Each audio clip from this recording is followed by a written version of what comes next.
আসসালামু আলাইকুম রহমতুল্লাহি ওয়া বারাকাতুহু। সবাই ভালো আছেন আশা করি। প্লিজ সবাই শেয়ার করবেন, দয়া করে শেয়ার করবেন।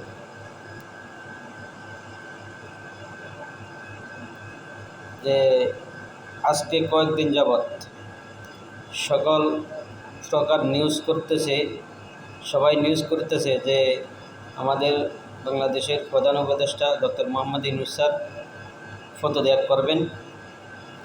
আমি আমার পক্ষ থেকে একটা দাবি জানাই সবার কাছে, আপনারা সবাই ঐক্যবদ্ধতা থাকবেন। যতদিন না পর্যন্ত বাংলাদেশের রাজনৈতিক দল ক্ষমতায় না আসে, ততদিন পর্যন্ত কোনো প্রকারে ডক্টর মোহাম্মদ ইউনূস স্যারকে পদত্যাগ করানো যাবে না, এবং কি ওনাকে পদত্যাগ করানোর জন্য কোনো বাধ্যতামূলক কোনো কাজ করবেন না। উনি ক্ষমতায় আছে, ইনশাল্লাহ 5 বছর উনি ক্ষমতায় থাকুক, দেশ সংস্কার করুক, দেশের আইন প্রক্রিয়া সব কিছু নিশ্চিত করুক।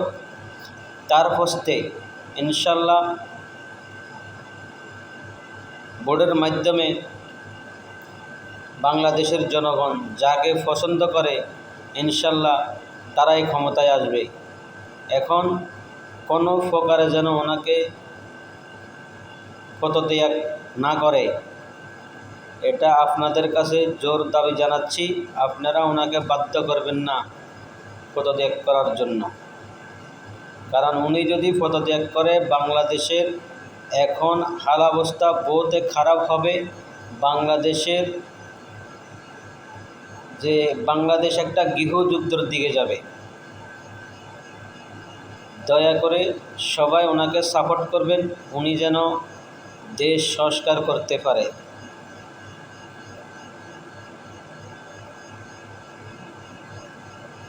আমি আগেও বলেছি ইনশাল্লাহ উনি 5 বছর ক্ষমতায় থাকবে। ওনাকে 5 বছর এদিকে ক্ষমতার থেকে পদত্যাগ করানোর জন্য কোনোভাবে চেষ্টা করবেন না কেউ। উনি দেশটাকে এগিয়ে নিয়ে যাবে। উনি এখন যদি পদত্যাগ করে, আমাদের পার্শ্ববর্তী দেশ সাপে যেরকম সবল মারি থাকে না, ওরকম সবল মারি আছে। সুযোগ পাইলে বিষ ঢুকাই দিবে বাংলাদেশের ঘরে ঘরে, বাংলাদেশের মানুষের ভিতরে সুযোগ পাইলে বিষটা ঢুকাই দিবে।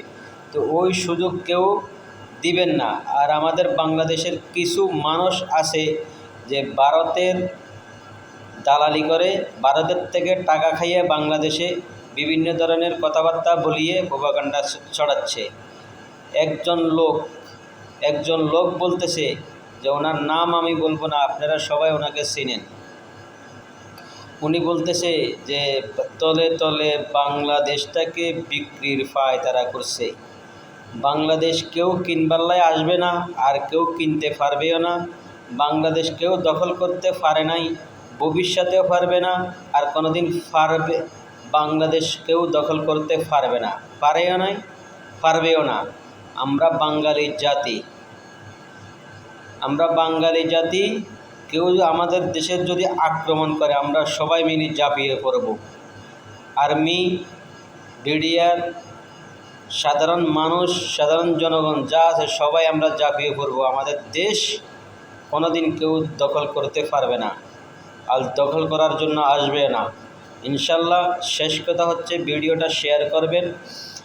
আর আরেকটা কথা বলি, যেই দল বাংলাদেশে নিষিদ্ধ হয়েছে সেই দলের রাষ্ট্রপতি এখনও ক্ষমতায় আছে।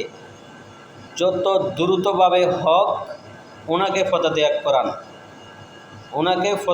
করান। এটা হবে সবচেয়ে বাংলাদেশের জন্য লাভজনক।